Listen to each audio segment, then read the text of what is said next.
Assalamualaikum warahmatullahi wabarakatuh.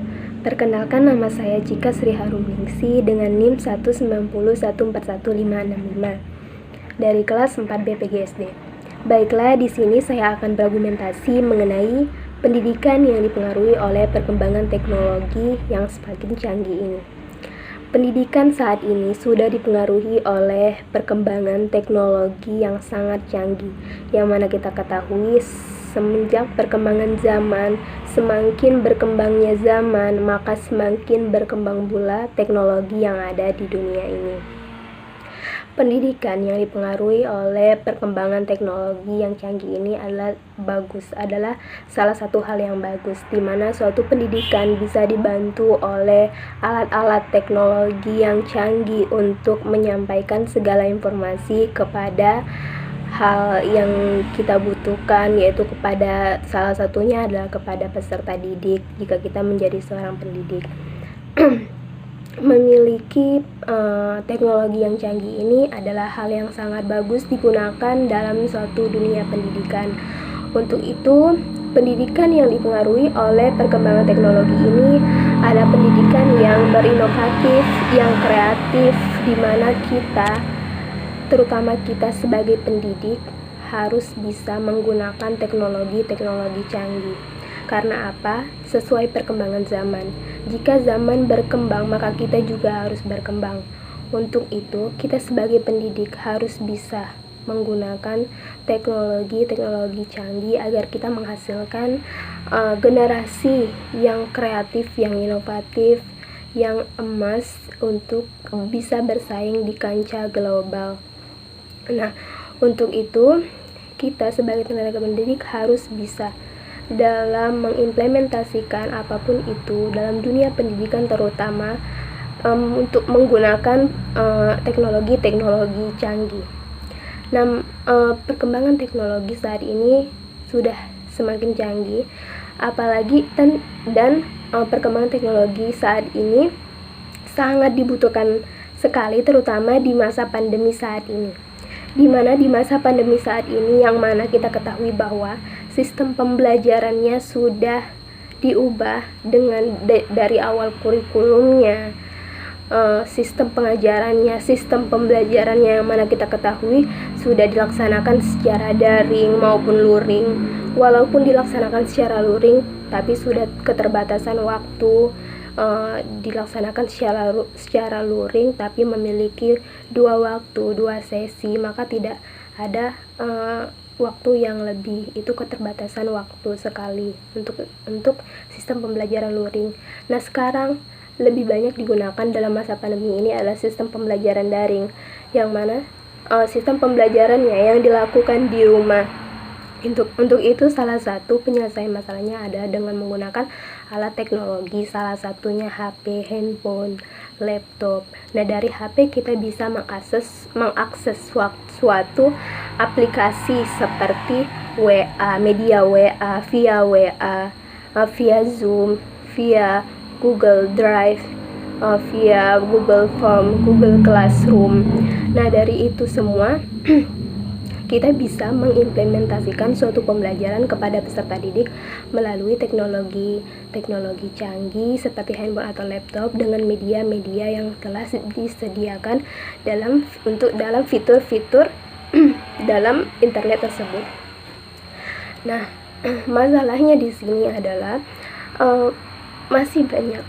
masih banyak tenaga pendidik yang belum mampu menggunakan alat-alat teknologi, belum mampu mengimplementasikannya atau menggunakannya, sehingga peserta didik yang mereka ajari, mereka hanya mendapatkan buku, setelah itu dikasih tugas, sampai seterusnya seperti itu, sehingga peserta didik cepat membosankan dan sangat monoton dalam kegiatan dan memiliki sifat kejenuhan dalam pembelajaran di masa pandemi ini.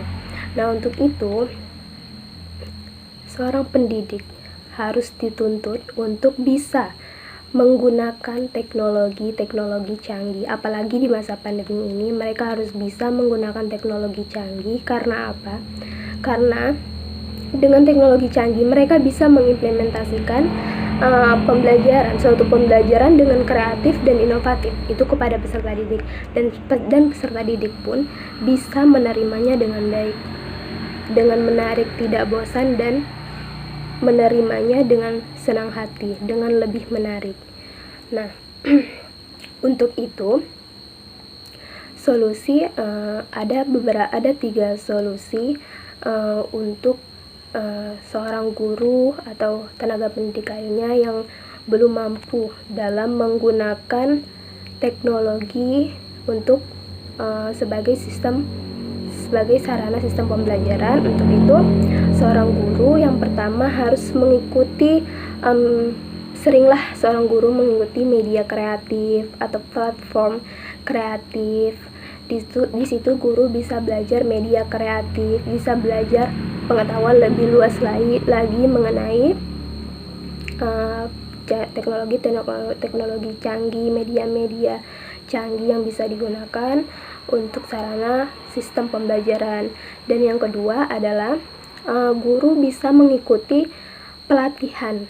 Seringlah seorang guru mengikuti pelatihan seperti KKG, kelompok kerja guru. Nah, di situ guru bisa bertukar kekurangan masing-masing, bisa mendapat pengalaman dari temannya, bisa bertukar pengalaman, itu bisa mengeluarkan apa yang tidak dia sampaikan, apa yang tidak dia inginkan, seperti itu misalnya, atau bertukar pengalaman, saling mengasihi kekurangan. Dari situ mereka bisa bertukar pengalaman sehingga mereka bisa mendapat pengetahuan yang lebih. Jika seorang guru sering mengikuti pelatihan, insya Allah dia akan memiliki pengetahuan, wawasan yang luas juga, dan bisa juga mendapat motivasi serta saran yang bagus dari pelatihan tersebut, sehingga bisa melaksanakan suatu pembelajaran menjadi lebih baik lagi, bahkan lebih bagus lagi dari sebelumnya. Dan solusi yang ketiga adalah seorang guru, walaupun dia tidak bisa menggunakan suatu teknologi canggih untuk menyampaikan sistem pembelajaran dengan baik karena dengan alasan dia sudah lanjut usia. Cara ketiga adalah mana kita ketahui bahwa belajar tidak ada batas waktu. Untuk itu, walaupun sudah tua, dia bisa belajar secara perlahan. Nah, dari situ dia bisa belajar dari media kecil, mulai dari WA. Terus dari WA mereka bisa mengimplementasikan suatu video pembelajaran. Nah, atau dari media WA mereka juga bisa mengimplementasikan suatu voice note atau percakapan melewati atau memberikan suatu materi lewat via WA menggunakan voice note, disampaikan materi secara perlahan sehingga peserta didik bisa mendengarkannya lewat via WA. Terus dari situ mereka mendapat pengetahuan yang lebih luas lagi. Mereka bisa menggunakan internet melalui Zoom, Google Drive, terus Google Form. Nah, dari situ mereka juga bertukar pengalaman lagi dari pelatihan tadi. Melalui belajar secara perlahan, mereka bisa menggunakan aplikasi. Ada saran-saran dari teman lain menggunakan aplikasi-aplikasi yang bagus untuk sistem pembelajaran, seperti misalnya aplikasi Inshoot atau KineMaster. Nah, dari aplikasi tersebut mereka bisa membuat suatu video pembelajaran yang menarik, di mana dalam suatu video pembelajaran tersebut materi yang disampaikan dalam bentuk video dan disampaikan oleh animasi, di mana dalam bentuk video pembelajaran tersebut maka guru menyampaikannya pun dengan tenang. Mengirim video tersebut bisa melewati WA, seperti itu, dan peserta didik yang menerimanya tersebut pun juga lebih asik. Mereka bisa melihat video dengan menarik, menerimanya dengan nyaman, dengan tidak bosan dan tidak monoton. Padahal itu adalah materi pembelajaran yang mana bisa jadi disukai oleh peserta didik. Itu merupakan salah satunya, yaitu membuat video pembelajaran. Semoga argumentasi saya bermanfaat. Terima kasih. Wassalamualaikum warahmatullahi wabarakatuh.